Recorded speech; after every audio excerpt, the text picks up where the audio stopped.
네, 토론인. 오늘은 허성호 국가디자인연구소 이사장, 김능구 폴리니스 대표와 함께 정치권 뉴스 짚어보겠습니다. 어서 오십시오. 예. 유승민 원내대표의 사퇴 문제가 거취 문제가 여전히 전국의 핵심인데요. 오늘 유승민 원내대표가 내일 추경 편성을 위한 당정협을 주재하겠다 이렇게 예고했더랬습니다. 그러다가 몇 시간 뒤에 불참적으로 방향을 틀었는데 우선 유승민 원내대표의 이 발언부터 잠깐 확인해 보시겠습니다.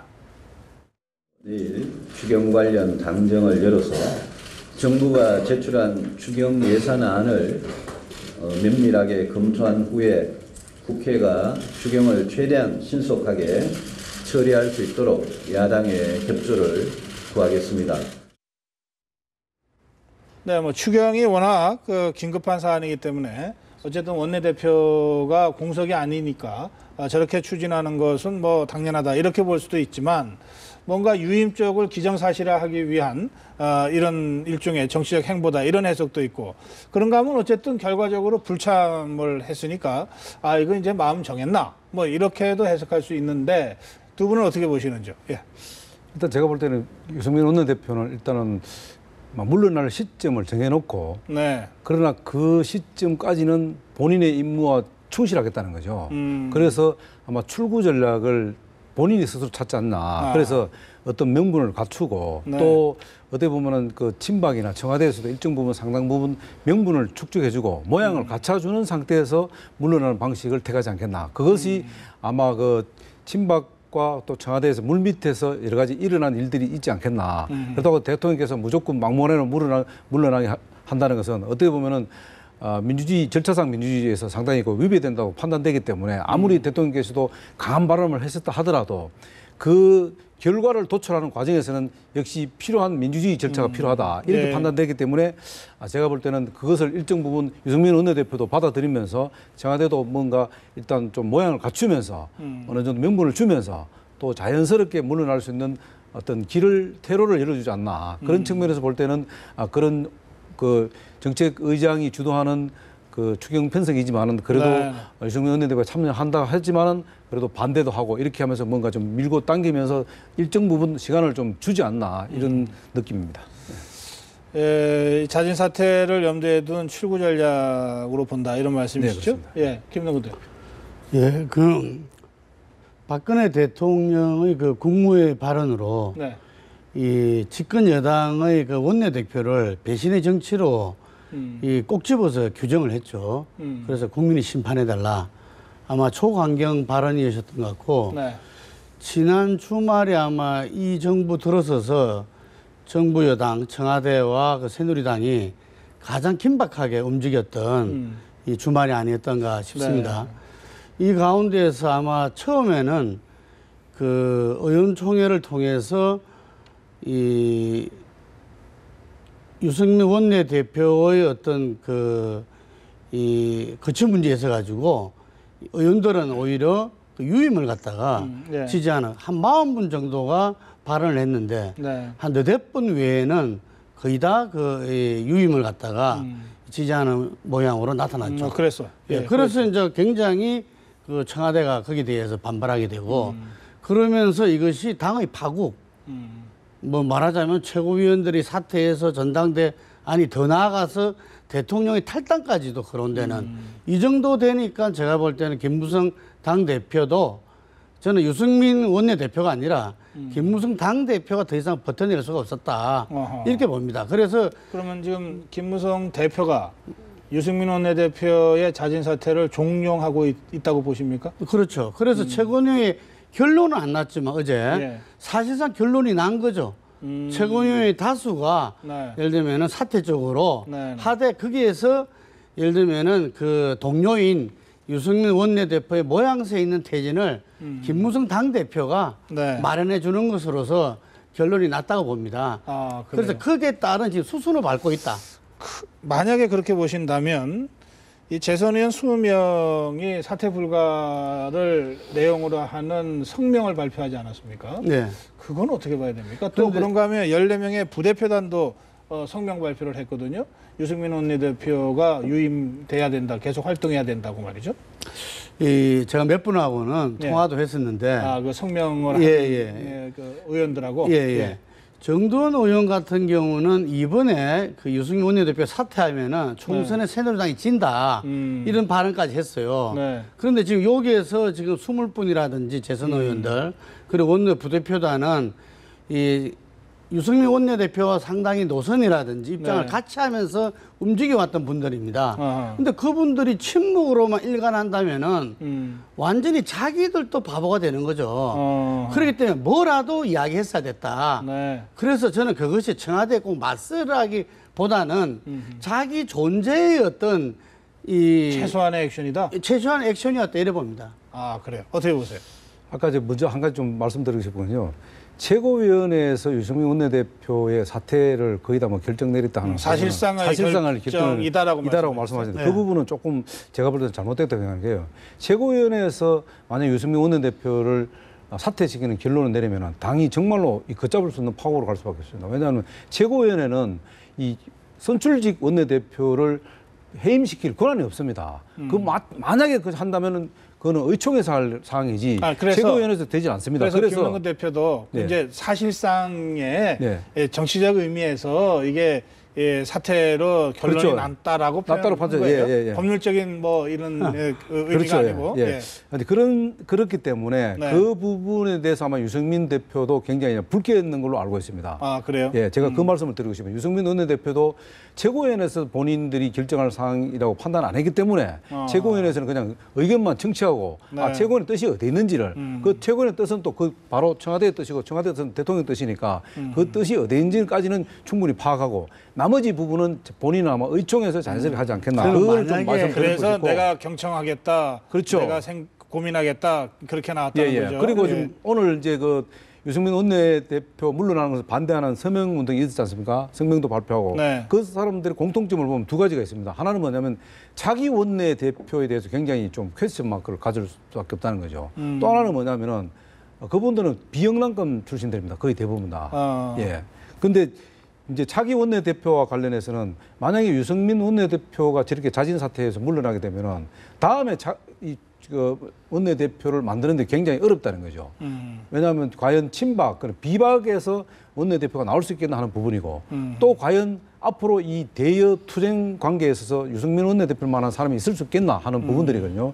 그 부분에 대해서 이제 굉장히 우려하는 부분들이 있을 겁니다. 틀림없이. 그래서 그리고 또 하나는 뭐냐면 아까 말씀드린 대로 지금 이제 원내대표, 원내대표를 뽑는데 비영남권 출신들이 상당히 그 유승민 원내대표를 사실 사퇴하는 걸 반대를 많이 하지 않습니까? 그거는 뭐냐면은 네. 수도권의 그 여론하고 또 영남권의 여론하고 좀 다르다고 판단되는 네, 거죠. 네. 그건 뭐냐면 결국은 바로 다음 공천권과 관련되기 때문에 그래요, 예. 그 헤게모니 싸움에서 알겠습니다. 뭔가 주도권을 예. 좀 지기 위해서 하지 않겠나 좀 그래 보고 예, 있습니다. 여러 이야기를 예. 많이 해서 제가 이 부분 한 가지만 이야기를 드리자면은 사실은 법적으로는 의총에서 결정돼야죠. 네. 근데 최고위원 회의가 끝나고 나서 친박들도 처음에는 상당히 의총을 갖다가 소집 무슨 결의안 서명까지 받을 정도로 네. 요구했고 본인도 의총을 원했고 다들 의총을 원했지만 최고위원회가 끝나고 나서는 의총은 없다고 결론이 났습니다. 그것만 보면 이미 최고위원회에서 결론이 난 거죠. 사실상의 그게 바로 정치라는 거죠. 만약에 유승민 원내대표가 최고위원회에서 그래 된 것을 결론을 만약 감을 못 잡고 정리를 못 했다면은 정치력이 좀 부족하다 봐야죠. 근데 하긴 유승민 원내대표 예. 거기서 저는 정치적으로 그걸 읽고 그 이후에 김무성 당대표와 유승민 원내대표는 서로의 어떤 이심전심으로 알겠어요. 예. 그러니까 이 유승민 원내대표가 만약에 사퇴를 한다면 방법은 두 가지겠죠. 하나는 자진 사퇴하는 겁니다. 그것은 뭐 최고위원회이건 의총이건 관계없이 자기가 싫어서 그만두겠다는 거니까 자진 사퇴의 길이 있고 또 하나는 의총에서 뭐 불심을 하는 거겠죠. 그런데 지금 말씀대로라면 의총에서 다시 이제 재론할 경우에 그래서 뭐 표결로 갈지 안 갈지 모르지만 어쨌든 할 경우에 다시 유임으로 결정이 나면 이거는 당청 관계가 아주 심각해지는 거고 파국으로 가는 거죠. 거기서 뭐 불신임을 받아서 마치 의원들이 해고하듯이 해임하듯이 할 경우에는 상처가 너무 크겠죠. 그러니까 뭐 어떤 경우에도 의청을 거치지 않고 그래서 서로 상처 주지 말고 수습을 했으면 좋겠는데 이 경우에는 유승민 원내대표가 자진 사퇴하는 것이 뭐 제일 그러니까 그 중에서 덜 부담스러운 길이다. 이런 판단을 최고위원회가 하고 있고 대다수 의원들이 하고 있다. 이런 얘기 아닙니까? 그렇죠. 예. 자, 이제 그래서 뭐 저는 이게 최고위원회의가 결정권이 있냐 없냐 이런 문제는 뭐 지금 상황에서는 굳이 다시 안 짚어도 될 것 같고요. 제가 좀 궁금한 것은 지금 김능구 대표는 유승민 원내대표가 대체로 사퇴 쪽으로 최고위원회의 분위기도 그래서 받아들이고 수순을 밟고 있는 것 같다. 아까 허성우 이사장 그렇게 말씀하셨거든요. 그 허성우 이사장의 분석에 동의하시는 것 같네요. 네, 그 부분은 뭐 예. 지금 다른 수가 없는 외통수라 봅니다. 그래서 그래요. 제가 예. 말씀드리신 분은 아까 이제 의총이라고 하는데 의총에서 이것이 뭐 재신임을 하느냐 불신임하느냐 이런 차원이 아니고요. 네. 제가 말씀한 의총이라는 것은 이제 모양을 갖추면서 유승민 원내대표가 의총에서 사퇴 변을 자연스럽게 할 수 있는 장을 마련해 주는 거죠. 그거마저도 당에서 하지 않는다면은 그거는 모양이 좋지 않죠. 알겠습니다. 그런 예. 이야기를 말씀드리는 이제 거죠. 그렇게 되면 사실 뭐 이 친박이나 친이나 또는 뭐 비박이나 최고위원들이나 대체로 유승민 원내대표가 저 자진 사퇴하기로 결심 굳혔습니다. 그런데 이제 출구를 좀 서로 같이 찾아봅시다 하면 그 명분과 과정을 세워주는 게 뭐가 어렵겠습니까? 필요하면 의청을 뭐 2번, 3번씩 열어서라도 그건 얼마든지 기회도 줄 거고 할 것 같은데 문제는 유승민 최고위원이 과연 그런 쪽으로 결심을 했느냐, 결심을 하고 움직이느냐 이 문제인데 그 점과 관련해서 저는 여전히 좀 석연치 않은 것이 그러니까 추경 관련 당청회의를 직접 하겠다 했다가 몇 시간 만에 불참으로 선회한 거. 이게 만약에 이 사퇴를 결심을 하고 또 그런 뜻을 뭐 청와대 쪽이나 최고위원 쪽에다가 뭐 이렇게 직간접적으로 알렸다면 이런 번잡한 번복이 필요가 없는 거 아니겠습니까? 이걸 제가 잘 이해를 못합니다. 아니, 그건 저는 아까 이렇게- 말씀하신 대로 예. 끝까지 자기가 자기 네. 직무를 충실하겠다. 이런 어떤 그 모습이신 거고 그 자체가 어떤 다른 어떤 여지가 있어서 어허. 다른 마인드에서 그런 건 아닌 것 같고 하지만 그 그럼 청와대는 저쪽에서 그런 그 정도는 여지도 필요 없다. 어허. 네, 이렇게 이야기해서 너무 각박한 거 아니에요? 만약에 그렇다면 사퇴를 결심하고 수순을 밟기 위해서 마지막까지 진정성 있게 노력하는 모습을 좀 보이고 싶다는데 그것까지 안 된다 그러는 건 너무 야박한 거 아니에요? 그거는 유승민은 유승민이고 예. 저는 이 문제를 지적하고 그렇게 액션을 취하게 한 것은 대통령이잖아요. 우리 대통령은 무서운 대통령이잖아요. 그러니까 그렇게 보신다. 예. 저는 제가 볼 때는 이제 그 7월 6일 날 아마 본회의 그러니까 국회법 개정안 제2를 상정하기 전에 아마 각 당에서 아마 그 의총을 열릴 겁니다. 그 의총까지는 아마 유승민 원내대표가 끝까지 몰고 가지 않겠나. 그때까지 본인의 업무를 최선을 다하자. 왜냐하면은 7월 6일 날 왜 중요하면 유승민 원내대표 그점 시점을 잡는다. 제가 예상을 하면은 결국 국회법 개정안 때문에 이 문제가 불거진가 이 대통령의 어떤 그 강한 발언이 네. 일어났지 않습니까? 그러니까 그 결자 해지 차원에서 그게 어떻게든 결론이 나지 않습니까? 7월 그래요. 6일 날 그것을 기점으로 본인이 아마 물러나는 타이밍을 잡지 않겠나. 지금 말씀하신 그래, 7월 6일. 네, 7월 6일이죠. 이 정회 의장이 7월 6일을 본회의에 재의안 상정하겠다 이렇게 한 그 대목인데요. 네. 직접 한번 들어보시죠. 대통령께서 우리 국회에서 보낸 법에 대한 제의를 요구를 하면 국회는 제의에 붙이도록 되어 있습니다. 6일 날 그 제1항으로 이 국회법 제의에 대한 것을 상정을 하고 유승민 대표가 생각할 시간을 달라고 얘기했습니다. 그 양반이 생각할 때까지 기다려야지 어떻게 하겠습니까? 지금 정의화 국회의장 그리고 서청원 최고위원의 발언을 차례로 들어봤는데 그렇기 때문에 7월 6일까지 맞아면 국회법 개정안이 이제 이날 완전히 어떤 형태로든 정리가 되니까 그리고 나서 뭔가 거짓 표명을 할 것이다. 본인이 여야 합의해서 이걸 도출했기 때문에 예. 결과까지도 본인 스스로 그것을 마무리하고 알겠습니다. 물러나겠다 예. 이렇게 봐야 되지 않겠습니까? 네, 그렇습니다. 네. 그래서 저도 D-Day는 6일이다 이래 봅니다. 그래요. 알겠습니다. 뭐 두 분이 이 문제에 있어서 대체로 지금 두 가지로 정리되는 거네요. 유승민 원내대표는 자진 사퇴 쪽으로 대개 결심을 굳히고 있고 그 디데이는 7월 6일 국회에서 국회법 개정안이 처리된 직후가 될 것이다. 그렇죠? 알겠습니다. 예. 자, 이 점은 여러분 그 두 분이 어떻게 보시는지요? 그 지금 야당 쪽에서 이 유승민 원내대표를 글쎄요, 이거 두둔한다 그래야 되나, 옹호한다 그래야 되나, 하여튼 뭐 좀 이 말하자면 지원하는 얘기들이 계속 나오고 있는데요. 뭐 문재인 대표, 이정호 원내대표 뭐 다 그렇습니다. 이거 어떻게 보세요? 그 뭐 별로 제가 보기에 이승민 원내대표한테 별로 도움이 안 되는 것 같긴 한데.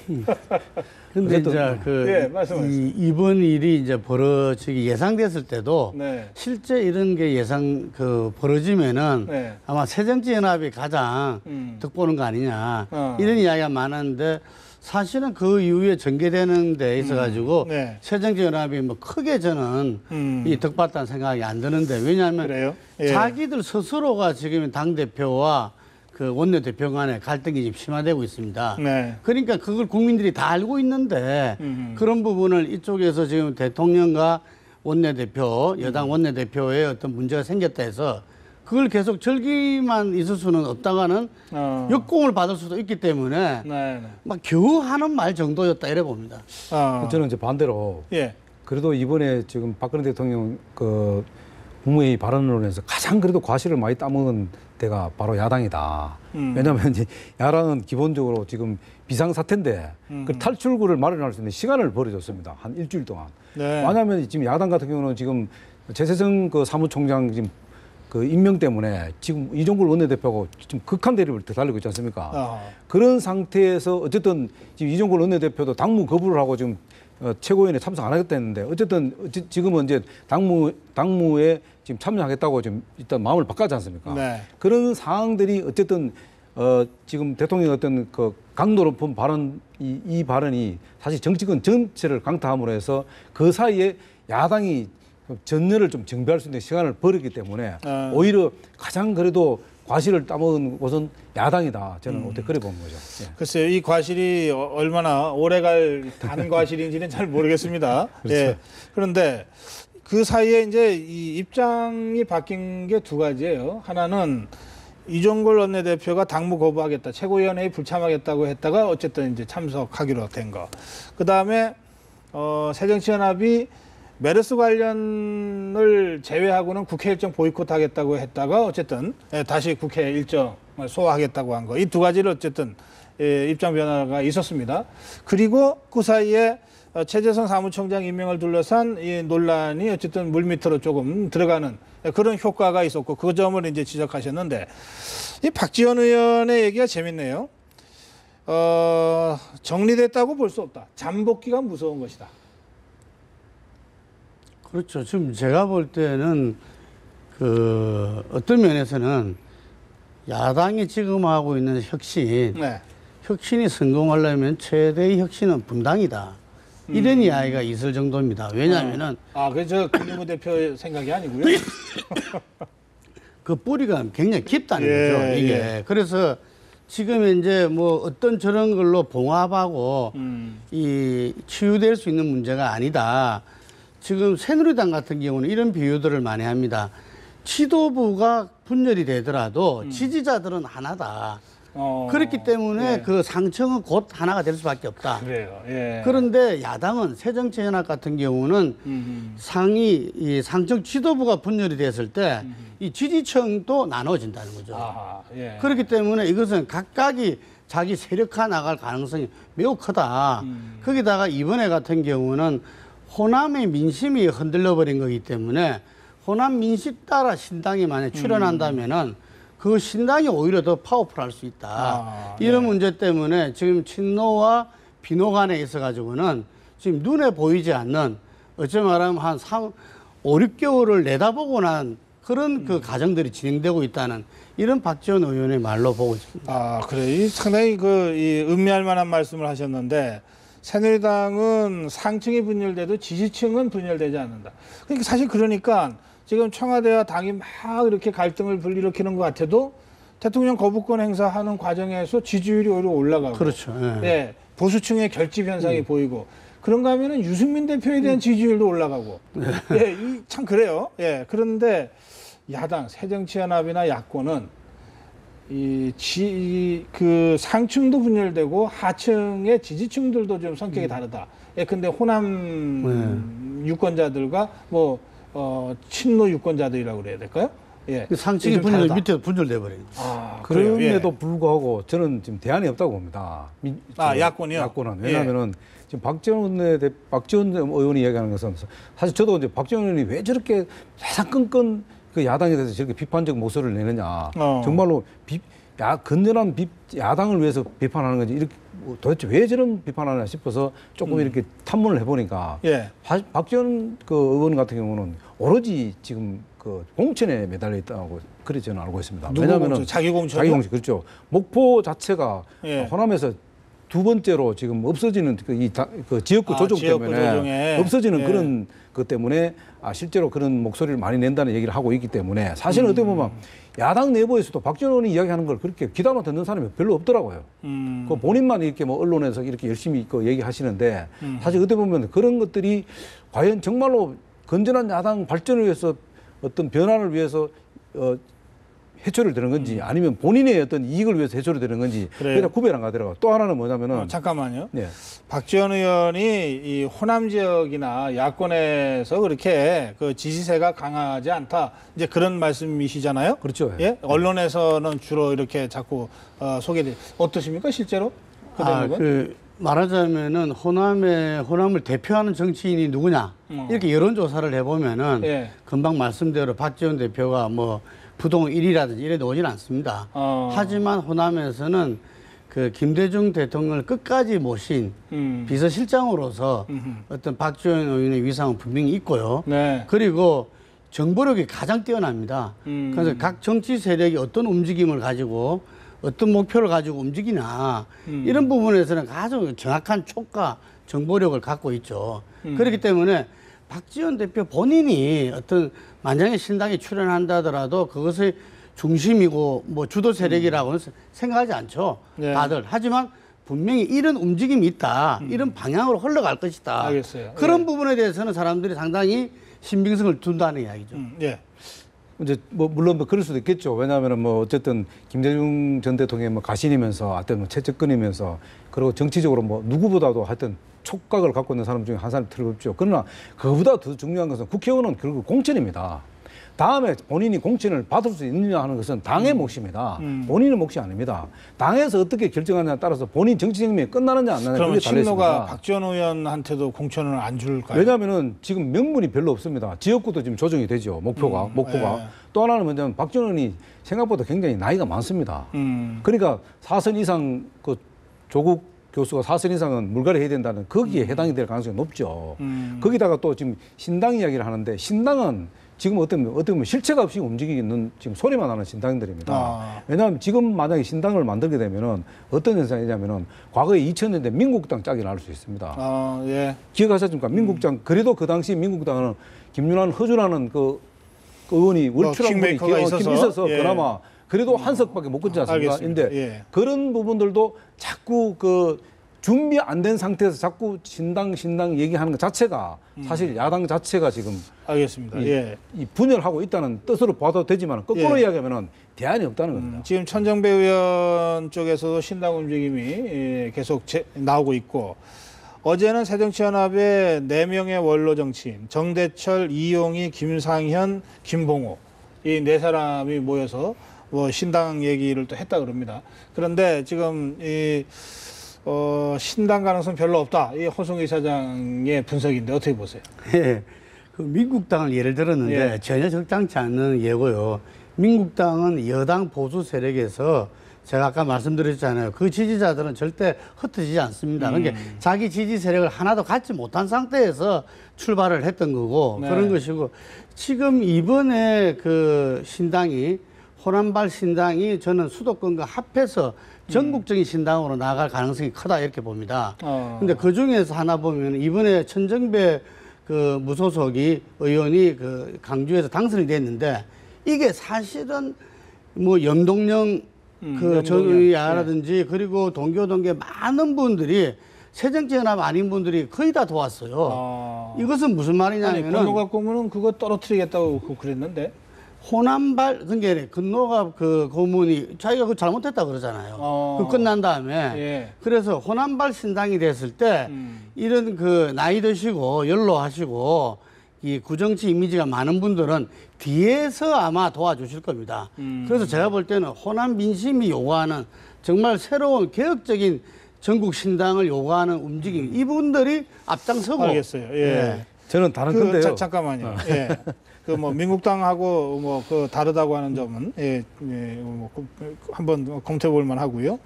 이 전국적 개혁정당 호남에서 출발하지만 예. 그래서 호남발이지만 그러나 전국적 개혁정당을 지향한다고 하면 그리고 역시 현역들이 전면에 서야 되지 않겠습니까? 그 네. 경우에 또는 이제 주요 정치인이 설 경우에 천정배 의원 뭐 일각에서는 김부겸 전 의원 대구에 그리고 네. 호남의 천정배 대구의 김부겸 수도권의 손학규 네. 이렇게 삼각편대가 짜여지면 한번 해볼 만하다 이런 얘기가 있어요.